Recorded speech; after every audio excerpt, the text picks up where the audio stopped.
There's a surprisingly few amount of tools you'll need to install all of this hardware safely and effectively. Number one, you're gonna need a level. I like to use a torpedo level. Number two, you're gonna need a big pipe wrench, like a 3-footer. We sell those on our website, so don't panic. They sometimes are hard to source. Number three, a nice mason's line. Number four, I have a little drill motor that I use. It's a battery impact driver. Everybody should own one of those. It's great. You'll need a tape measure, a water level, ear protection, eye protection,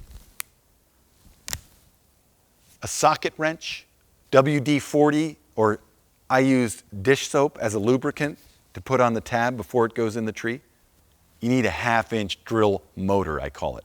So that's just something that you can put your 1/2-inch drill bit into and get some good power behind it. They make great battery ones these days, really easy.